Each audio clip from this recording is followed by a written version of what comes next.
Hello everyone, welcome to my literature saga. ഇന്ന് നമ്മൾ discuss ചെയ്യാൻ പോകുന്നത് മിഗ്വൽ ഡി സെർവാന്റീസ് എഴുതിയ ഡോൺ ക്വിഹോറ്റെ എന്ന നോവലിന്റെ 8ാമത്തെ ചാപ്റ്ററാണ്. ചാപ്റ്ററിലേക്ക് പോകുന്നതിന് മുന്നേ നമുക്ക് ഓഥറിനെ പറ്റി ഒന്ന് നോക്കാം.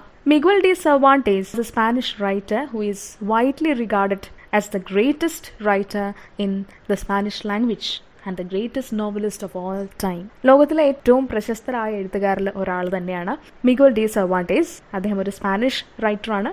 അദ്ദേഹത്തിന്റെ മാസ്റ്റർ പീസ് ആണ് നമുക്ക് പഠിക്കാനുള്ള ഡോൺ ക്വിഹോറ്റെ. നമുക്ക് പഠിക്കാനുള്ള ഈ വർക്ക് ഡോൺ ക്വിഹോറ്റെ ഏറ്റവും ആദ്യത്തെ മോഡേൺ നോവൽ എന്ന് അറിയപ്പെടുന്ന ഒരു വർക്കാണ്. It is regarded as A first modern novel, A classic of western literature and is counted among the best works of fiction ever written. ഒരുപക്ഷെ ഈ വേൾഡിൽ ഏറ്റവും കൂടുതൽ ഭാഷകളിലേക്ക് ട്രാൻസ്ലേറ്റ് ചെയ്യപ്പെട്ട വർക്കാണ് ഈ Don ക്വിഹോറ്റെ. Miguel de Cervantes, he was born around 29 September 1547, and in 1569 Cervantes was forced to leave Spain and moved to Rome, where he worked in the household of a cardinal. ജനനം 1547 പിന്നീട് അദ്ദേഹം ജന്മസ്ഥലമായ Spain വിട്ട് റോമിലേക്ക് പോവുകയുണ്ടായി. അവിടെ ഒരു കാർഡിനലിന്റെ വീട്ടിലെ ജോലികൾ ചെയ്ത് ജീവിക്കുകയായിരുന്നു. അതിനുശേഷം 1570 അദ്ദേഹം സ്പാനിഷ് നേവിയിൽ എൻലിസ്റ്റഡ് ആയി. പിന്നീട് ഒരു യുദ്ധത്തിൽ സിവിയർലി ഇഞ്ചേർഡ് ആയി. അതിനുശേഷം കുറെ നാളുകൾക്ക് ശേഷം അദ്ദേഹത്തെ ഒരു കൂട്ടം പൈറേറ്റ്സ് ആക്രമിച്ച് ബന്ദിയാക്കുന്നു. 5 വർഷത്തോളം ക്യാപ്റ്റിവിറ്റിയിലായിരുന്നു. അതിനുശേഷമാണ് അദ്ദേഹം മോചിതനായത്. അദ്ദേഹത്തിന്റെ ഫസ്റ്റ് സിഗ്നിഫിക്കന്റ് വർക്ക് ലാ ഗാലറ്റിയ ആയിരുന്നു. അത് പബ്ലിഷ് ചെയ്തത് 1585 നമുക്ക് പഠിക്കാനുള്ള ഡോൺ ക്വിഹോറ്റെ അതിന്റെ കംപ്ലീറ്റ് ടൈറ്റിൽ ഇങ്ങനെയാണ്: the ingenious gentleman Don Quixote of La മാൻച. And this work, it was written in 2 parts. 2 പാർട്സിലായിട്ടാണ് ഈ വർക്ക് എഴുതിയിരിക്കുന്നത്. പാർട്ട് 1 പബ്ലിഷ് ചെയ്ത് 1605 പാർട്ട് 2 പബ്ലിഷ് ചെയ്ത് 1615 ഇതിന്റെ പ്രൊട്ടാഗണിസ്റ്റ് ടിറ്റുലാർ ക്യാരക്ടർ തന്നെയാണ് ഡോൺ ക്വിഹോറ്റെ. പക്ഷേ അയാളുടെ ഒറിജിനൽ നെയിം ഡോൺ ക്വിഹോറ്റെ എന്നല്ല. ഒറിജിനൽ നെയിം അലോൺസോ ക്വിക്സാനോ എന്നായിരുന്നു. അത് പിന്നീട് നോവല് പ്രോഗ്രസ് ചെയ്ത് കഴിയുമ്പോഴാണ് ഈ ഒരു പേര് വെളിപ്പെടുത്തുന്നത്. ഈ അലോൺസോ ക്വിക്സാനോ ശരിക്കും സ്പെയിനിലെ തന്നെ ഒരു ലോവർ നോബിൾ ക്ലാസ് ആയ ഹിഡാൽഗോ നോബിൾ ക്ലാസ്സിൽ ബിലോങ് ചെയ്യുന്ന ഒരു വ്യക്തിയാണ്. ഏകദേശം 50 വയസ്സോളം പ്രായമുള്ളൊരു വ്യക്തിയായിരുന്നു. അദ്ദേഹം താമസിക്കുന്നത് സ്പെയിനിലെ തന്നെ ലാ മാൻച എന്ന പ്ലേസിലാണ്. വീട്ടിൽ അയാളോടൊപ്പം അയാളുടെ നീസും ഹൗസ് കീപ്പറും മാത്രമേ ഉള്ളൂ. ഇനി ഇദ്ദേഹത്തിന്റെ പ്രത്യേകത എന്താണെന്ന് ചോദിച്ചാൽ, he was highly influenced by the number of chivalric romances that he read, and as a result one day he decides to become a knight errant in search of adventures. ഇദ്ദേഹം നിരവധി പുസ്തകങ്ങൾ വായിക്കുമായിരുന്നു. പുസ്തകങ്ങളിൽ അദ്ദേഹത്തിന് ഏറ്റവും പ്രിയപ്പെട്ടത് മിഡിൽ ഏജസിന്റെ മാത്രം പ്രത്യേകതയായ chivalric romances ആണ്. ഈ ഷിവൽറിക് റൊമാൻസസിന്റെ പ്രത്യേകത എന്ന് പറഞ്ഞാൽ അതിൽ സെലിബ്രേറ്റ് ചെയ്യപ്പെടുന്ന തീം നൈറ്റ്ഹുഡ് ആണ്. നൈറ്റ്ഹുഡും ഗാലൻട്രിയും ഒക്കെയാണ്. ഈ നൈറ്റ്സ് എന്ന് പറയുന്നത് തന്നെ വളരെ ബ്രേവ് ആയിട്ടുള്ള വാറിയേഴ്സ് ആണ്. അവർക്കാണ് നൈറ്റ്ഹുഡ് എന്നുള്ള ടൈറ്റിൽ കൺഫർ ചെയ്യപ്പെടുന്നത്. ഈ നൈറ്റ്സ് എന്ന് പറയുന്നവർ വളരെ അഡ്വഞ്ചറസ് ആയിട്ടുള്ള കാര്യങ്ങൾ ചെയ്യുന്ന വാറിയേഴ്സ് ആണ്. ഇനി യുദ്ധമില്ലാത്ത സമയത്ത് ഇവരുടെ കുതിരപ്പുറത്ത് കയറി രാജാവിന്റെ പ്രതിനിധിയായിട്ട് ജനങ്ങളെ സഹായിക്കാനായിട്ട് ഇറങ്ങും. അതുപോലെ എവിടെ ഇൻജസ്റ്റിസ് കണ്ടാലും അവർ ഫൈറ്റ് ചെയ്യുകയും ചെയ്യും. പ്രശ്നങ്ങളിൽ അകപ്പെട്ടവരെ സഹായിക്കുക എന്നുള്ളതായിരുന്നു ഇവരുടെ പ്രധാന ജോലി യുദ്ധമില്ലാത്ത സമയത്ത്. ഇനി ഇവർക്ക് എപ്പോഴും ഒരു ലേഡി ലവ് ഉണ്ടായിരിക്കും. അത് കോൺസ്റ്റന്റ് ആയിരിക്കും, ഒരിക്കലും മാറുകയില്ല. ആ ലേഡി ലവിന്റെ പേരിലാണ് ഇവർ എപ്പോഴും പ്രതിജ്ഞയൊക്കെ എടുക്കുന്നത്, ഓത്സ് ഒക്കെ എടുക്കുന്നത്. എന്തെങ്കിലും ഒരു കാര്യം ഇവർ ചെയ്യാൻ പോകുന്നതിന് തൊട്ട് മുന്നേ ഈ ലേഡി ലവിനെ ഇൻവോക്ക് ചെയ്തിട്ടാണ് അവർ ആ ഒരു പ്രവൃത്തിയിലേക്ക് ഇറങ്ങുന്നത്. അപ്പോൾ ഇതുപോലുള്ള ഗ്രേറ്റ് വാർ ഹീറോസിന്റെ കഥകളൊക്കെ വായിച്ച് നമ്മളുടെ പ്രൊട്ടാഗണിസ്റ്റായ ഡോൺ ക്വിഹോറ്റെയും വളരെ എക്സൈറ്റഡ് ആയി. അയാളും അതുപോലെ അയാൾക്ക് ഈ നൈറ്റ്ഹുഡ് എന്നുള്ള പദവിയോട് അതിയായ പാഷൻ ഡെവലപ്പ് ചെയ്യാനായിട്ട് തുടങ്ങി. അങ്ങനെ ഒരു ദിവസം ഇയാൾ സ്വയം പ്രഖ്യാപിക്കുകയാണ്, ഞാൻ ഇന്നു മുതലൊരു നൈറ്റാണ്. ഇനി എൻ്റെ പേര് അലോൺസോ ക്വിക്സാനോ എന്നല്ല, ഇനി എൻ്റെ പുതിയ പേര് ഡോൺ ക്വിഹോറ്റെ എന്നാണ്. Don Quixote of La Mancha. So thus he renames himself Don Quixote. അങ്ങനെയാണ് ഡോൺ ക്വിഹോറ്റെ എന്നുള്ള പേര് കിട്ടുന്നത്. ഇനി അദ്ദേഹത്തിനൊരു വയസ്സായ കുതിരയുണ്ടായിരുന്നു. ആ കുതിരയെയും റീനെയിം ചെയ്യുന്നു. കുതിരയുടെ പേരാണ് റോസിനാൻറ്റെ. അപ്പോൾ നൈറ്റ്ഹുഡ് കിട്ടി, കുതിരയായി. ഇനി വേണ്ടത് ഒരു ലേഡി ലവ് ആണ്. പക്ഷേ ഇയാൾക്ക് അങ്ങനെ ഒരു ലേഡി ലവ് ഇല്ല. അതിന് പകരമായി അദ്ദേഹത്തിന്റെ നെയ്ബർഹുഡിലുള്ള അൽഡോൺസ ലോറൻസോ എന്നു പേരുള്ള ഒരു പെൺകുട്ടിയെ ലേഡി ലവ് ആയിട്ട് പ്രഖ്യാപിക്കുന്നു. പക്ഷേ ഈ പെൺകുട്ടിക്ക് ഈ കാര്യങ്ങളൊന്നും അറിയില്ല എന്നുള്ളതാണ് അതിലെ ഏറ്റവും വലിയ തമാശ. പുതിയ പേര് ഡൾസീനിയ ഡെൽ ടൊബോസോ എന്നാണ്. ഇയാളുടെ ലേഡി ലവറിന്റെ പേര് ഡൾസീനിയ ഡെൽ ടൊബോസോ എന്നാണ്. സോ ആക്ച്വലി ഡൾസീനിയ ഡെൽ ടൊബോസോ എന്ന് പറയുന്ന ഒരു ലേഡി ഇല്ല, അത് ഫിക്ഷണൽ ക്യാരക്ടറാണ്. പക്ഷെ ആരും അറിയാതെ അയാളുടെ നെയ്ബർഹുഡിലെ ഈ ഒരു ലേഡിയെയാണ് ഇയാൾ ഇങ്ങനെ സങ്കല്പിച്ചിരിക്കുന്നത്. നമുക്ക് പഠിക്കാനുള്ളത് ചാപ്റ്റർ 8 ആണ്. എങ്കിലും ചാപ്റ്റർ 8 വരെയുള്ള കാര്യങ്ങൾ നമുക്കൊന്ന് പെട്ടെന്നൊന്ന് നോക്കാം. അങ്ങനെ ക്വിഹോറ്റെ ഒരു നൈറ്റ് ആയിട്ട് ട്രാൻസ്ഫോംഡ് ആയി. അങ്ങനെ അയാൾ നിരവധി അഡ്വഞ്ചറസ് ആയിട്ടുള്ള ജേർണീസ് അണ്ടർടേക്ക് ചെയ്യുന്നു.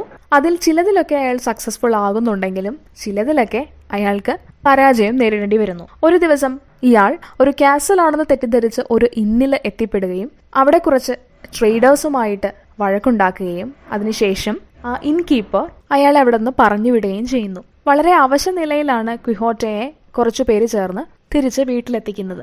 അങ്ങനെ ക്വിഹോറ്റയുടെ ഈ അവസ്ഥയ്ക്ക് കാരണം ക്വിഹോറ്റെ വായിക്കുന്ന ഈ ബുക്സ് തന്നെയാണെന്ന് മനസ്സിലാക്കിയ അയാളുടെ നീസ് ഹൗസ് കീപ്പറിന്റെയും പാരിഷ് ക്യൂറേറ്റിന്റെയും സഹായത്തോടുകൂടെ ഇയാളുടെ ലൈബ്രറി നശിപ്പിക്കുന്നു. എന്നിട്ട് ഫ്രീസ്റ്റൺ എന്നു പേരുള്ള ഒരു മന്ത്രവാദിയാണ് ഇതിന് ഉത്തരവാദി എന്നവർ കള്ളം പറയുന്നു. ക്വിഹോറ്റെ അത് വിശ്വസിക്കുകയും ചെയ്യുന്നു. അങ്ങനെ വീണ്ടും കുറച്ച് നാളുകൾക്ക് ശേഷം ക്വിഹോറ്റെ പഴയ പോലെ ഫാന്റസിയുടെ വേൾഡിലേക്ക് തിരിച്ചു വരുന്നു. അയാളൊരു നൈറ്റ് ആണെന്ന് സ്വയം വിശ്വസിക്കുന്നു. അങ്ങനെ പുതിയ ജേർണീസ് അയാൾ അണ്ടർടേക്ക് ചെയ്യാണ്. ഇപ്രാവശ്യം അയാൾക്കൊരു കൂട്ടാളി കൂടിയുണ്ട്. ഒരു അസിസ്റ്റന്റിനെ അയാൾ റിക്രൂട്ട് ചെയ്യുന്നു. നൈറ്റിന്റെ അസിസ്റ്റന്റിനെ സാധാരണ വിളിക്കുന്ന പേര് സ്ക്വയർ എന്നാണ്. So this time he recruits A square, A neighbour of his named Sancho Panza. Sancho Panza ഒരു പാവപ്പെട്ട കർഷകനായിരുന്നു. എന്നാൽ ഡോൺ ക്വിഹോറ്റയുടെ കഥകൾ കേട്ടപ്പോൾ സാൻചോ പാൻസയ്ക്കും സാഹസികമായി എന്തെങ്കിലും ചെയ്യണമെന്ന് തോന്നി. അതുമാത്രമല്ല, ഡോൺ ക്വിഹോറ്റെ സാൻചോ പാൻസയ്ക്ക് ഒരു ഐലൻഡും അവിടുത്തെ ഗവർണർഷിപ്പ് എന്നുള്ള സ്ഥാനവും പ്രോമിസ് ചെയ്തിട്ടുണ്ടായിരുന്നു. എന്നാൽ പാവം സാൻചോ പാൻസ അറിയുന്നില്ല ഡോൺ ക്വിഹോറ്റെ ഇപ്പോഴും ഒരു ഫാന്റസി വേൾഡിലാണ് ജീവിക്കുന്നതെന്നുള്ളത്. അങ്ങനെ സാൻചോ പാൻസോ ഡോൺ ക്വിഹോറ്റയുടെ സ്ക്വയറായിട്ട് സ്ഥാനമേൽക്കുന്നു. ഇവിടം തൊട്ടാണ് നമുക്ക് പഠിക്കാനുള്ള ചാപ്റ്റർ ബിഗിൻ ചെയ്യുന്നത്. So now Don Quixote and Sancho Panza are out in search of new adventures. അങ്ങനെ അവർ ആദ്യത്തെ അഡ്വഞ്ചർ മീറ്റ് ചെയ്യാണ്. The first adventure is with the windmills. One day on the way in search of adventures, to their surprise, Quixote spots few windmills and he mistakes them to be fierce giants with huge arms. അങ്ങനെ adventures തേടിയുള്ള യാത്രയിൽ ഒരു ദിവസം ക്വിഹോറ്റയുടെയും Sancho പാൻസയുടെയും മുൻപിൽ അവർ കുറെ windmills കാണുന്നു. പഴയ മോഡലുള്ള windmills ആണ്. ഈ വിൻമിൽസിനെ കണ്ടപ്പോൾ ഡോൺ ക്വിഹോറ്റയ്ക്ക് അവ ജയൻസ് ആയിട്ട് ഫീൽ ചെയ്യുന്നു. എന്തോ മോൺസ്ട്രസ് ആയിട്ടുള്ള ജയൻസ് ആണ്, ജയന്റ് ക്രീച്ചേഴ്സ് ആണ് എന്ന് തെറ്റിദ്ധരിക്കുന്നു. കാരണം ക്വിഹോറ്റെ നോക്കുമ്പോൾ അവർക്ക് ഹ്യൂജ് ആംസ് ഉണ്ട്. ആക്ച്വലി അത് ഹ്യൂജ് ആംസ് അല്ല, വിൻമില്ലിന്റെ സെയിൽസ് ആണ്. ഉടനെ തന്നെ ക്വിഹോറ്റെ വിചാരിക്കുന്നു ഇനി ഇതിലും നല്ലൊരു അവസരം വേറെ കിട്ടാനില്ല യുദ്ധം ചെയ്ത് പ്രശസ്തി നേടാനായിട്ട്. അതുകൊണ്ട് ഇത് തന്നെ അവസരം എന്ന് കരുതി ക്വിഹോറ്റെ ഈ വിൻമിൽസിനെ അറ്റാക്ക് ചെയ്യാനായിട്ട് മുന്നോട്ട് പോകുന്നു. And he hopes to grow rich and famous by this righteous warfare which would be great service to God to remove evil spirits from the earth. അത് മാത്രമല്ല, ഈ ഇതുപോലുള്ള ജയന്റ് മോൺസ്ട്രസ് ക്രീച്ചേഴ്സിനെ എല്ലാം ഈ ഭൂമുഖത്തു നിന്ന് തുടച്ചു മാറ്റുന്നത് വളരെ നല്ലൊരു പ്രവൃത്തിയാണ്. ജനങ്ങൾക്കും ദൈവത്തിനും ഒരേപോലെ പ്ലീസിംഗ് ആയിട്ടുള്ള ഒരു കാര്യമായിരിക്കും എന്ന് കരുതിയാണ് ഇയാൾ ഈ അറ്റാക്കിന് മുതിരുന്നത്. പക്ഷേ ഇത് കണ്ട സാൻചോ പാൻസയ്ക്ക് മനസ്സിലാകുന്നു ഇത് വിൻഡ്മിൽസ് ആണ്, അല്ലാതെ ക്വിഹോറ്റെ പറയുന്ന പോലെ ജയൻസ് ഒന്നും അല്ല. ഞാനിവിടെ ഒരു ജയൻസിനെയും കാണുന്നില്ല, ഞാനിവിടെ കാണുന്നത് വിൻമിൽസിനെയാണ്. അപ്പോൾ ക്വിഹോറ്റെ പറഞ്ഞു ഇത് വിൻമിൽസ് അല്ല, അവരുടെ ഹ്യൂജ് ആംസ് നോക്കുക, ഇവര് ജയന്റ് ക്രീച്ചേഴ്സ് ആണ്, ഇവരെ അറ്റാക്ക് ചെയ്താൽ ഉടനെ തന്നെ നമ്മൾക്ക് പ്രശസ്തരാവാൻ സാധിക്കും എന്ന് പറയുന്നു. അതോടൊപ്പം തന്നെ ക്വിഹോറ്റെ സാൻചോ പാൻസയെ ക്രിട്ടിസൈസ് ചെയ്യുന്നു. നിനക്ക് അഡ്വഞ്ചേഴ്സിന്റെ മാറ്റേഴ്സിനെ പറ്റി ഒന്നും അറിയില്ല, അതുകൊണ്ടാണ് നീ ഇങ്ങനെ സംസാരിക്കുന്നത്. നിനക്ക് ഭയമാണെങ്കിൽ നീ മാറി നിന്നോളുക, എങ്ങനെയാണ് ബ്രേവ് ആയിട്ടുള്ള സോൾജിയേഴ്സ് ഫൈറ്റ് ചെയ്യുന്നത് എന്നുള്ളത് നീ നോക്കി പഠിച്ചോളുക എന്ന് പറഞ്ഞു. ഇത്രയും പറഞ്ഞിട്ട് ക്വിഹോറ്റെ അയാളുടെ കുതിരയായ റോസിനാൻഡയുടെ പുറത്തു കയറി വിൻമിൽസിനെ അറ്റാക്ക് ചെയ്യാനായിട്ട് മുന്നോട്ട് പോയി. Having said so, Quixote mounts on his old horse Rocinante and advances to attack the windmill with his lance. ഇയാളുടെ കയ്യിലൊരു വെപ്പണും ഉണ്ട്, അയാളുടെ ലാൻസ്. ലാൻസ് എന്ന് പറഞ്ഞാൽ ലോങ് വുഡൻ വെപ്പണാണ്. മലയാളത്തിൽ നമ്മൾ വാരിക്കുന്തം എന്ന് പറയും. അങ്ങനെ ക്വിഹോറ്റെ വിൻമിൽസിനെ അറ്റാക്ക് ചെയ്യാനായിട്ട് മുന്നോട്ട് പോയതും പെട്ടെന്ന് കാറ്റ് വീശാനായിട്ട് തുടങ്ങി. കാറ്റ് വീശിയതും ഈ വിൻമിൽസിന്റെ ഹ്യൂജ് സെയിൽസ് കാറ്റത്ത് കറങ്ങാനായിട്ട് തുടങ്ങി. ഇത് കണ്ടപ്പോൾ ക്വിഹോറ്റയ്ക്ക് ഉറപ്പായി ഇത് ജയന്റ് ക്രീച്ചേഴ്സ് തന്നെയാണ്. ഈ വിൻമിൽസിനെ കണ്ടപ്പോൾ ക്വിഹോറ്റയ്ക്ക് ഓർമ്മ വന്നത് ഗ്രീക്ക് മിത്തോളജിയിലെ ഒരു മോൺസ്റ്ററായ ബ്രൈറിയസിനെയാണ്. എന്നിട്ട് വിൻമിൽസിനെ നേരെ ചലഞ്ച് ചെയ്തു. Even if you move fast than Briareus you will have to answer me എന്ന് പറയുന്നു. നീ ബ്രയറീസിനെ പോലെ മൂവ് ചെയ്തിട്ടും കാര്യമില്ല. ബ്രയറീസ് എന്ന് പറഞ്ഞാൽ ഗ്രീക്ക് മിത്തോളജിയിൽ 100 കൈകളും 50 തലകളുമുള്ള മോൺസ്റ്ററാണ്. അപ്പോൾ ഈ വിൻമിൽസിനെ ഇവിടെ ക്വിഹോറ്റെ ബ്രയറീസുമായിട്ടാണ് കമ്പയർ ചെയ്യുന്നത്. ഇത്രയും പറഞ്ഞ് തന്റെ ലേഡി ലവായ ഡൾസീനയെ മനസ്സിൽ ധ്യാനിച്ച് തന്റെ ഷീൽഡും ലാൻസും എടുത്ത് റോസിനാൻഡയുടെ പുറത്തുനിന്ന് അയാൾ ആദ്യത്തെ വിൻഡ് മില്ലിനെ അറ്റാക്ക് ചെയ്യാനായിട്ട് തുടങ്ങി. And saying so and commending himself with all his heart to his lady love Dulcinea and seeking her help at this critical moment, with his lance in its socket, he charged at Rocinante's full gallop and attacked the first mill he came to. പക്ഷേ ക്വിഹോറ്റെ അയാളുടെ lance ഈ വിൻമില്ലിന്റെ സെയിൽസിൽ thrust ചെയ്തതും കാറ്റ് വീശാൻ തുടങ്ങി. ആദ്യത്തെ ബ്ലോയിൽ തന്നെ ക്വിഹോറ്റയുടെ lance കഷ്ണങ്ങളായി നുറുങ്ങിപ്പോയി. പിന്നീട് ക്വിഹോറ്റയും അയാളുടെ കുതിരയും ഈ വിൻമിൽസിന്റെ ഹ്യൂജ് സെയിൽസിൽ ട്രാപ്ഡായി 1-2 വട്ടം കറങ്ങി താഴെ വീഴുന്നു. ആ വീഴ്ചയില് ക്വിഹോറ്റയും ഹോഴ്സായ റോസിനാൻഡയും ഈക്വലി ബാറ്റേഡ് ആയി. ക്വിഹോറ്റയുടെ അവസ്ഥ വളരെ വളരെ മോശമാണ്. പരസഹായമില്ലാതെ എണീറ്റ് നിൽക്കാൻ പോലും പറ്റാത്ത അവസ്ഥയിലായിരുന്നു. കുതിരയുടെ അവസ്ഥയും അത്ര മോശമൊന്നുമല്ല. കുതിര ഏതാണ്ട് നടുവൊടിഞ്ഞ അവസ്ഥയിലാണ്. ഇത് കണ്ട് സാൻചോ പാൻസ അവരുടെ അടുത്തേക്ക് ഓടിയെത്തുന്നു. ക്വിഹോറ്റയെ എണീറ്റ് നിൽക്കാനായിട്ട് സഹായിക്കുന്നു. എന്നിട്ട് ക്വിഹോട്ടയോട് ചോദിക്കുന്നു, ഞാൻ ആദ്യമേ നിങ്ങളെ വാൺ ചെയ്തതല്ലായിരുന്നു ഇത് വിൻമിൽസ് ആണ്, അല്ലാതെ ജയന്റ്സ് ഒന്നും അല്ല എന്നുള്ളത്. And Sancho now criticizes Quixote for attacking the lifeless windmills. But here Quixote says that the matters of war are subject to continual change. And the same priest and the wise has transformed the giants into windmills for deceiving him. എന്നിട്ട് ക്വിഹോറ്റെ പറയുന്നു, നിനക്ക് ഇപ്പോഴും അഡ്വഞ്ചറിന്റെയും വാറിന്റെയും മാറ്റേഴ്സിനെ പറ്റി അറിയില്ല. അതിങ്ങനെ എപ്പോഴും മാറിക്കൊണ്ടിരിക്കും. പല അത്ഭുതങ്ങൾ അതിൽ നടക്കും. ഇപ്പോൾ എന്നെ ചതിച്ചിരിക്കുന്നത് എൻ്റെ പുസ്തകങ്ങളും റൂമും കൊള്ളയടിച്ച ആ സെയിം മന്ത്രവാദി തന്നെയാണ് ഫ്രീസ്റ്റ് ആൻഡ് ദ വൈസ്. ഇവ ശരിക്കും ജയന്റ് ക്രീച്ചേഴ്സ് തന്നെയായിരുന്നു. ഫ്രീസ്റ്റ് ആൻഡ് ദ വൈസ് അവന്റെ മന്ത്രവാദം ഉപയോഗിച്ചാണ് അവയെ വിൻമിൽസ് ആക്കി ട്രാൻസ്ഫോം ചെയ്തത്.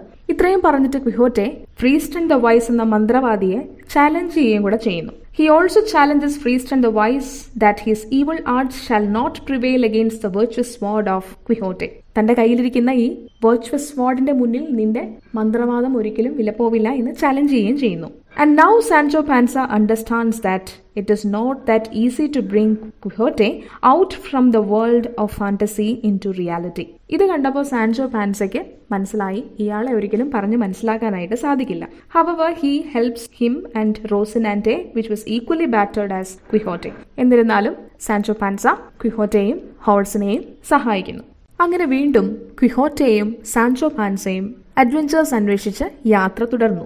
ഇത്തവണ അവരുടെ ലക്ഷ്യം പുവേർട്ടോ ലാപ്പിസ് എന്നുള്ള സ്ഥലമായിരുന്നു. So they continued their journey to Puerto Lapis with the hope of finding more adventures, for the place was a heavily trafficked area. പുവേർട്ടോ ലാപ്പിസിലേക്ക് വളരെ പ്രതീക്ഷയോടുകൂടിയാണ് ക്വിഹോറ്റെ യാത്ര ചെയ്തത്. അവിടെ എന്തായാലും അഡ്വഞ്ചേഴ്സിന് യാതൊരുവിധ പഞ്ഞവും ഉണ്ടാവുകയില്ല എന്ന് അയാൾ വിചാരിച്ചു. കാരണം അത് വളരെ തിരക്കേറിയ ഒരു സ്ഥലമായിരുന്നു, ഹെവിലി ട്രാഫിക്ഡ് ആയ ഒരു പ്ലേസ് ആയിരുന്നു. പക്ഷേ വളരെ സങ്കടത്തോടുകൂടിയാണ് അയാൾ അങ്ങോട്ടുള്ള യാത്ര തുടങ്ങിയത്. കാരണം അയാൾക്ക് അയാളുടെ ലാൻസ് നഷ്ടമായിരുന്നു. But Quixote was unhappy for he lost his lance, and Quixote said that he too, like Machuca the bruiser, would like to fix his broken lance with an oak branch. പിന്നീട് ക്വിഹോറ്റെ പറയുന്നു, ഇപ്പോൾ എനിക്ക് ഓർമ്മ വരുന്നത് great Spanish വാർ hero ആയിരുന്ന Diego Peres വെർഗാസിനെയാണ്. അദ്ദേഹവും ഇതുപോലെ ഒരു ബാറ്റിലിൽ അദ്ദേഹത്തിന്റെ ലാൻസ് നഷ്ടപ്പെട്ടു. പക്ഷെ അദ്ദേഹം ചെയ്തത് എന്താന്ന് വെച്ചാൽ അദ്ദേഹം ഒരു ഓക്ക് വൃക്ഷത്തിന്റെ ബ്രാഞ്ച് ഒടിച്ചെടുത്ത് ലാൻസ് ആയിട്ട് ഉപയോഗിച്ചു. ഈ ലാൻസ് വെച്ച് അദ്ദേഹം പല ഫിയേഴ്സ് ബാറ്റിൽസും വിൻ ചെയ്തു. അന്നു മുതൽ ഇദ്ദേഹം അറിയപ്പെടുന്നത് മാച്യൂക്ക ദ ബ്രൂയിസ എന്നാണ്. അദ്ദേഹത്തിന്റെ ഫോളോവേഴ്സ് വെർഗാസ് വൈ മാച്യൂക്ക എന്ന പേരിലുമാണ് അറിയപ്പെട്ടത്. അപ്പോൾ ക്വിഹോറ്റെ ഇത് പറഞ്ഞത് എന്തിനാണെന്ന് വെച്ചാൽ ക്വിഹോറ്റയ്ക്കും ആഗ്രഹമുണ്ട് വഴിമധ്യേ കാണുന്ന ഓക്ക് വൃക്ഷത്തിൽ നിന്ന് ഒരു ബ്രാഞ്ച് ഒടിച്ച് ഇയാളുടെ ഒടിഞ്ഞുപോയ ലാൻസ് ഫിക്സ് ചെയ്യണമെന്നുള്ളത്. So Quixote says that he too has an intention to tear off another branch from an oak tree which he believes would turn fortunate. അതുകൊണ്ട് മാച്യൂക്കയെ പോലെ ഒരുപക്ഷെ ഞാനും ഫോർച്ചുനേറ്റ് ആയി മാറിയാലോ ഓക്ക് മരത്തിന്റെ ബ്രാഞ്ച് കൊണ്ടുള്ള ലാൻസ് ഉപയോഗിച്ചാൽ എന്ന് പറയുന്നു. അപ്പോഴാണ് സാൻചോ പാൻസ ഒരു കാര്യം നോട്ടീസ് ചെയ്യുന്നത്. ക്വിഹോറ്റെ വിറയ്ക്കുന്നുണ്ട്. അത് വേദന കൊണ്ടാണ് ക്വിഹോറ്റെ വിറയ്ക്കുന്നത്. പക്ഷേ ക്വിഹോറ്റെ അത് അഡ്മിറ്റ് ചെയ്യാൻ തയ്യാറല്ലായിരുന്നു. അതിന് ക്വിഹോറ്റെ നൽകുന്ന ജസ്റ്റിഫിക്കേഷൻ ഇതാണ്, it is not the custom of knights to complain about any wound or injury. നൈറ്റ്സിന് ചേർന്ന പ്രവൃത്തിയല്ല വേദനയെ പറ്റിയും സങ്കടങ്ങളും ഒക്കെ പറഞ്ഞ് കംപ്ലെയിൻ ചെയ്യുക എന്നുള്ളത്. പക്ഷെ ഇത് കേട്ട് സാൻചോ പാൻസ പറയുന്നു, ഒരുപക്ഷെ ഈ കാര്യങ്ങളൊക്കെ നൈറ്റ്സിന് ചേർന്ന പ്രവൃത്തിയായിരിക്കാം കംപ്ലെയിൻ ചെയ്യാതിരിക്കുക. എനിക്ക് എന്തെങ്കിലും വേദന വന്നു കഴിഞ്ഞാൽ ഞാൻ തീർച്ചയായും കംപ്ലെയിൻ ചെയ്യുക തന്നെ ചെയ്യും. അങ്ങനെ വീണ്ടും അവര് യാത്ര തുടർന്നു. കുറച്ചു കഴിഞ്ഞപ്പോൾ സാൻചോ പാൻസയ്ക്ക് വിശക്കാനായിട്ട് തുടങ്ങി. After some time Sancho Panza expressed his desire to eat, but Quixote said that he doesn't feel that it is necessary for him to have food. But if Sancho was really hungry, he may have his food. Sancho Panza ക്വിഹോട്ടയെ ഭക്ഷണം കഴിക്കാൻ വിളിച്ചുവെങ്കിലും ക്വിഹോട്ടെ ഭക്ഷണം കഴിക്കുന്നില്ല. അങ്ങനെ അന്നത്തെ രാത്രി അവര് ഒരു ഫോറസ്റ്റില് വൃക്ഷങ്ങളുടെ ചുവട്ടിൽ ചിലവഴിക്കുന്നു. ഈ സമയം ക്വിഹോട്ടെ ആ വൃക്ഷങ്ങളിൽ നിന്ന് ഒരു ബ്രാഞ്ച് ഒടിച്ചെടുത്ത് അയാളുടെ നശിച്ചുപോയ ലാൻസ് ഫിക്സ് ചെയ്യുന്നു. That night they spent under the trees, from one of which Quixote tears off a branch and uses it in place of his lance.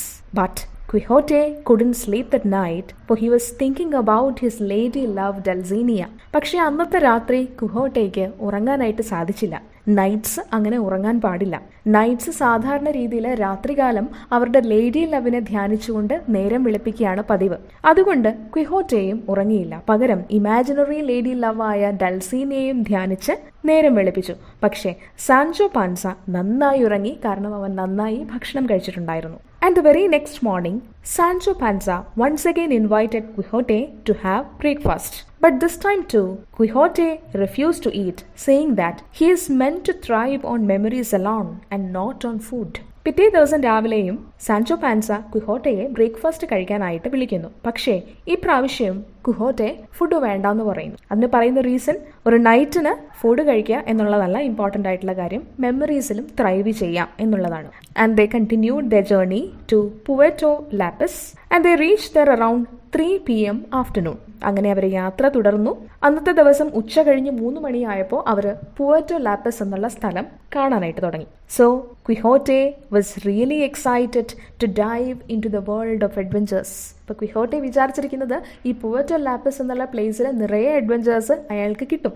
അതിൽ അതിയായ സന്തോഷത്തിലാണ് നമ്മളുടെ പ്രൊട്ടാഗനിസ്റ്റ്. അവിടെ എത്തിക്കഴിഞ്ഞപ്പോൾ ക്വിഹോട്ടെ ആദ്യം തന്നെ സാൻചോ പാൻസയോട് പറഞ്ഞ കാര്യം ഇതാണ്: you should not defend me by your sword even if you spot me in the greatest danger. ഞാൻ എത്ര വലിയ അപകടത്തിൽപ്പെട്ടാലും യാതൊരുവിധ കാരണവശാലും നീ ഇടപെടരുത്, അനാവശ്യമായി നീ ഇടപെടരുത്. എനിക്ക് എത്ര വലിയ ഡേഞ്ചർ സംഭവിച്ചാലും എനിക്ക് അതിൽ നിന്ന് രക്ഷപ്പെടാനായിട്ട് അറിയാം, കാരണം ഞാനൊരു ബ്രേവ് നൈറ്റാണ്. നിന്റെ സഹായം ആവശ്യമില്ല. പക്ഷേ എന്നെ കാഴ്ചയിൽ ജെന്റിൽമാൻ അല്ല എന്ന് തോന്നുന്ന ആരെങ്കിലും ഉപദ്രവിച്ചാൽ, ഒഫെൻഡ് ചെയ്താൽ നിനക്ക് ഇടപെടാം. അപ്പോൾ മാത്രമേ നിനക്ക് ഇടപെടാൻ പറ്റുകയുള്ളൂ. അല്ലാത്ത പക്ഷം നിനക്ക് ഇടപെടാനുള്ള പെർമിഷൻ ഇല്ല. So Quixote asks Sancho Panza not to defend him by his sword even if he spots him in the greatest danger, unless he is offended by some base-born people. And Sancho Panza agrees to that. Sancho Panza പറയുന്നു, സേനർ, ഞാൻ ഒരിക്കലും ഇടപെടുകയില്ല എന്ന് പറയുന്നു. പക്ഷേ Sancho Panza ഒരു കാര്യം കൂടെ പറയുന്നു. Sancho Panza says that when it comes to defending himself, he won't cling on to such absurd laws of knighthood and chivalry, since laws both human and divine are made for self-protection. Sancho Panza പറയുന്നു, നിങ്ങളിപ്പോൾ പറഞ്ഞ കാര്യങ്ങൾ ഒരുപക്ഷെ നൈറ്റ്സിന് applicable ആയിരിക്കും, ഒറ്റയ്ക്ക് fight ചെയ്യുക എന്നുള്ള കാര്യമല്ല. പക്ഷേ എന്നെ ആരെങ്കിലും അറ്റാക്ക് ചെയ്യാൻ വന്നാൽ ഞാൻ ഇതുപോലുള്ള ഫൂളിഷ് ലോസ് ക്ലിങ് ഓൺ ചെയ്യാതെ സ്വയരക്ഷയ്ക്കുള്ള കാര്യങ്ങൾ നോക്കും. കാരണം ലോസ് എന്ന് പറയുന്നത് അത് ദൈവം ഉണ്ടാക്കിയതാണെങ്കിലും മനുഷ്യരുണ്ടാക്കിയതാണെങ്കിലും സെൽഫ് പ്രൊട്ടക്ഷന് വേണ്ടിയിട്ടുള്ളതാണ്. And as they were speaking there appeared on the road 2 Benedictine friars mounted on 2 dromedary-like mules. അങ്ങനെ അവർ വീണ്ടും യാത്ര തുടർന്നു. അങ്ങനെ റോഡിലെത്തിയപ്പോൾ അവരൊരു കാഴ്ച കണ്ടു. 2 ബെനഡിക്റ്റൈൻ ഫ്രയേഴ്സ് ആഫ്രിക്കൻ ക്യാമലിൻ്റെ അത്രയും വലിപ്പമുള്ള 2 മ്യൂൾസിന്റെ പുറത്ത് കയറി വരികയാണ്. ഈ ബെനഡിക്റ്റൈൻ ഫ്രയേഴ്സ് എന്ന് പറഞ്ഞാൽ സന്യാസിമാരാണ്. അവര് സെയിന്റ് ബെനഡിക്റ്റിന്റെ ഫോളോവേഴ്സാണ്. ക്രിസ്ത്യൻ സെയിന്റ് ആണ് സെയിന്റ് ബെനഡിക്റ്റ്. ഇവർ യാത്ര ചെയ്യുന്നത് മ്യൂളിന്റെ പുറത്താണ്. മ്യൂൾ എന്ന് പറയുന്നത് ഹോഴ്സിന്റെയും ഡോങ്കിയുടെയും ക്രോസ് ആണ്. അതിനെ യാത്ര ചെയ്യാനും ഭാരം ചുമക്കാനും ഒക്കെയാണ് യൂസ് ചെയ്യുന്നത്. അപ്പോൾ ഇവർ സഞ്ചരിക്കുന്ന ഈ മ്യൂൾസ് വളരെ ഹ്യൂജ് സൈസാണ്. ഇവരുടെ തൊട്ടു പിന്നാലെ തന്നെ ഒരു ക്യാരേജും ഉണ്ടായിരുന്നു. ആ ക്യാരേജിന് അകമ്പടി സേവിച്ചുകൊണ്ട് 4-5 ഹോഴ്സ്മെന്നും ഉണ്ടായിരുന്നു. അതിന്റെ തൊട്ടുപുറകെ 2 മ്യൂൾ ഡ്രൈവേഴ്സ് കാൽനടയായിട്ടും ഉണ്ടായിരുന്നു. ആ ക്യാരേജിൽ ഉണ്ടായിരുന്നത് ഒരു ബാസ്ക് ലേഡി ആയിരുന്നു. ബാസ്ക് എന്ന് പറയുന്നത് സ്പെയിനിലെ തന്നെ ഒരു പ്ലേസ് ആണ്. And this lady she was going to Seville in order to meet her husband who was preparing to sail for the Indies to take up a very honourable post. ഈ lady Seville എന്നുള്ള പ്ലേസിലേക്കാണ് യാത്ര പോകുന്നത്. അവരവിടെ പോകുന്നത് എന്തിനാന്ന് വെച്ചാൽ അവരുടെ ഭർത്താവിനെ മീറ്റ് ചെയ്യാനാണ്. അവരുടെ ഭർത്താവ് ഇൻഡീസിലേക്ക് സെയിൽ ചെയ്യുകയാണ്. ഏതോ ഒരു വലിയ ജോലി ഏറ്റെടുക്കാൻ വേണ്ടിയിട്ട് അയാൾ ഇൻഡീസിലേക്ക് പോവുകയാണ്. അയാളെ മീറ്റ് ചെയ്യാനാണ് ഈ ലേഡി പോകുന്നത്. പക്ഷേ ക്വിഹോട്ടയ്ക്ക് ഇതൊന്നും അറിയില്ല. ക്വിഹോട്ടെ നോക്കുമ്പോൾ ക്വിഹോട്ടയ്ക്ക് ഫീൽ ചെയ്യുന്നത് ഇതാണ്: ഏതോ ഒരു രാജ്യത്തെ രാജകുമാരിയെ കുറച്ചു പേര് ചേർന്ന് തട്ടിക്കൊണ്ടു പോവുകയാണ്. ഈ ബെനഡിക്റ്റൈൻ ഫ്രയേഴ്സിനെ കണ്ടപ്പോൾ പെട്ടെന്ന് ക്വിഹോട്ടയ്ക്ക് ഏതോ ഒരു സ്റ്റോറിയിലെ സിമിലർ ആയിട്ടുള്ള ഒരു ഇൻസിഡന്റ് ആണെന്ന് തോന്നുന്നു. അങ്ങനെയാണ് ഈ ബെനഡിക്റ്റൈൻ ഫ്രയേഴ്സിനെ അയാൾ എൻചാന്റേഴ്സ് ആയിട്ട് തെറ്റിദ്ധരിക്കുന്നത്. Actually the friars were not travelling with the lady and the carriage, although their route was same. But as soon as Don Quixote saw them, he said to his squire, "Either I am deceived, or this will be the most famous adventure ever seen." ഈ കാഴ്ച കണ്ടപ്പോൾ പെട്ടെന്ന് തന്നെ ക്വിഹോട്ടയ്ക്ക് തോന്നി, ഇനി ഇതിലും നല്ലൊരു അവസരം വരാനില്ല. ഇത്രയും സാഹസികമായിട്ടുള്ള ഒരു കാര്യം ചെയ്യാനുള്ള ഒരു അവസരം ഇനി വരികയില്ല.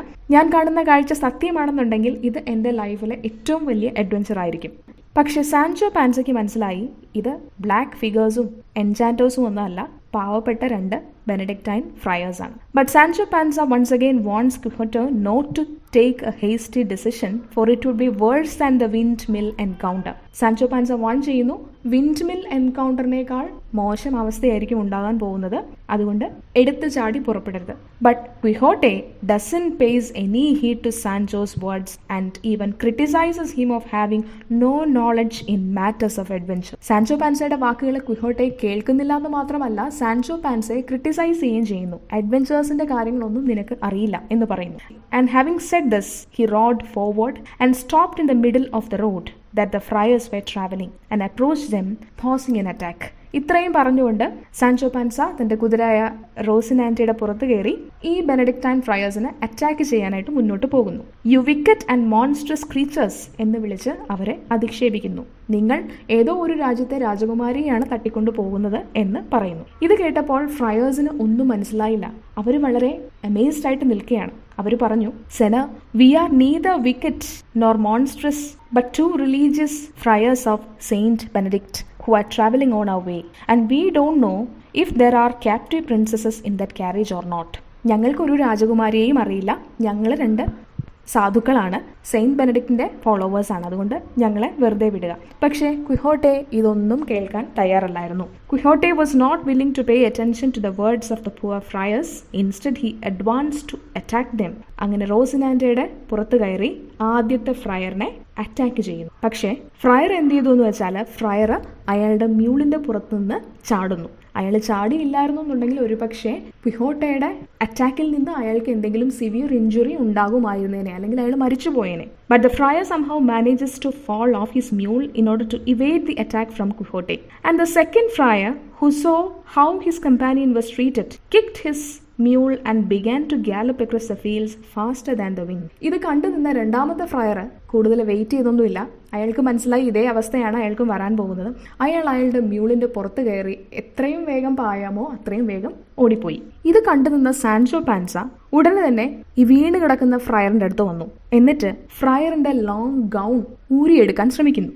Now Sancho Panza, who saw the man on the ground, quickly got off his donkey, hurried over to the friar and began to pull off his habit. ഇത് കണ്ടു നിന്ന ഫ്രയേഴ്സിന്റെ കൂടെ വന്ന 2 സെർവൻസ് ഉണ്ടായിരുന്നു. അവര് സാൻചോ പാൻസയെ അറ്റാക്ക് ചെയ്യുന്നു. എന്തിനാണ് ഈ ഗൗൺ ഊരിയെടുക്കാൻ ശ്രമിക്കുന്നത് എന്ന് ചോദിച്ചപ്പോൾ സാൻചോ പാൻസോ പറഞ്ഞ മറുപടിയാണ്, ഇവർ ധരിച്ചിരിക്കുന്നത് എൻ്റെ നൈറ്റായ ഡോൺ ക്വിഹോട്ടെ വാറിൽ വിൻ ചെയ്ത സ്പോയിൽസ് ആണ്. പക്ഷേ ഈ സെർവൻസിന് സ്പോയിൽസ് എന്താണെന്നും വാർ എന്താണെന്നും ഒന്നും മനസ്സിലാകാതെ സെർവൻസ് സാൻചോ പാൻസയെ നല്ലതുപോലെ കൈകാര്യം ചെയ്യുന്നു. ഈ ഒരു അവസരം മുതലെടുത്ത് താഴെ വീണ് കിടന്ന ഫ്രയർ അയാളുടെ മ്യൂളിന്റെ പുറത്തു കയറി ഓടിപ്പോയി.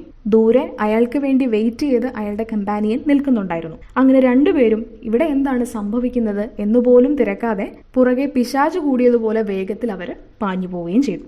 So the fallen friar did not want another moment to wait, rode off after his companion who was waiting for him a good distance away.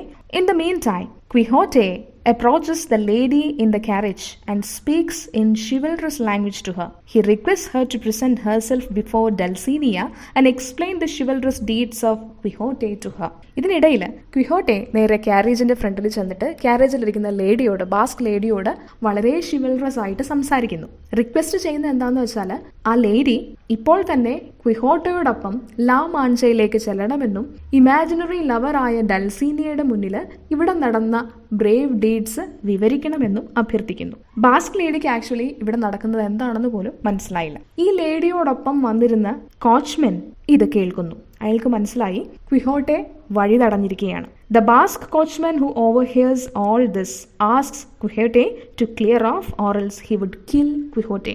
അങ്ങനെ ബാസ്ക് കോച്ച്മാൻ പറയുന്നു, ഒന്നുകിൽ വഴി മാറുക അല്ലെങ്കിൽ നിന്നെ ഞാൻ കൊല്ലും എന്ന് പറയുന്നു. And there occurs a fiery battle between the two. പിന്നെ അവിടെ നടന്നത് വളരെ വലിയ ഒരു അഡ്വഞ്ചറസ് ആയിട്ടുള്ള ഒരു ബാറ്റിലായിരുന്നു. വളരെ ഫണ്ണി ആയിട്ടുള്ള ഒരു എൻകൗണ്ടർ കൂടാണത്. ക്വിഹോട്ടെ ഈ ബാസ്ക് കോച്ച്മാനെ അറ്റാക്ക് ചെയ്യാൻ മുന്നോട്ട് പോകുമ്പോൾ ബാസ്ക് കോച്ച്മാൻ ക്വിഹോറ്റയുടെ ബ്ലോസ് തടയുന്നത് കാരേജിന്റെ ഉള്ളിൽ നിന്ന് ഒരു പില്ലോ എടുത്ത് അത് കവചമായിട്ട് യൂസ് ചെയ്തുകൊണ്ടാണ്. The Basque coachman however manages to defend the blow from Quixote by means of a pillow and the Basque coachman smashes badly on Quixote's shoulders. തിരിച്ച് ബാസ്ക് കോച്ച്മാൻ ക്വിഹോട്ടയുടെ ഷോൾഡറിൽ സ്മാഷ് ചെയ്യുന്നു. അങ്ങനെ ചുറ്റും ഇത് കണ്ടു നിന്ന എല്ലാവരും ഇവരുടെ ഇടയിലുള്ള പ്രശ്നങ്ങൾ തീർക്കാനായിട്ട് ശ്രമിക്കുന്നു, ഇവരെ പിടിച്ചു മാറ്റാൻ ശ്രമിക്കുന്നു.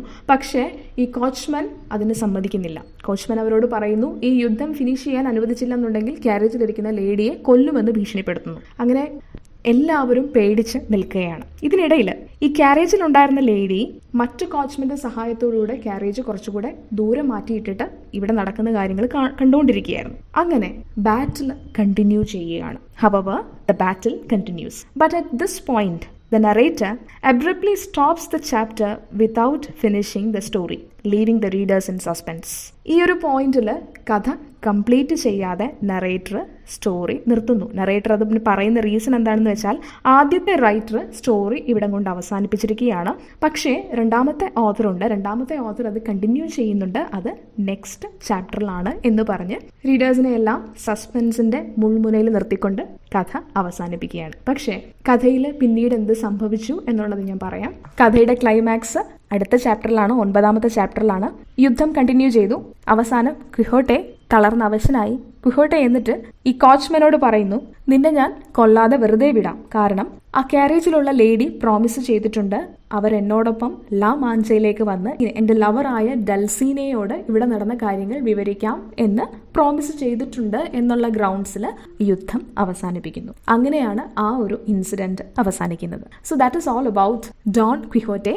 Thank you for listening and watching.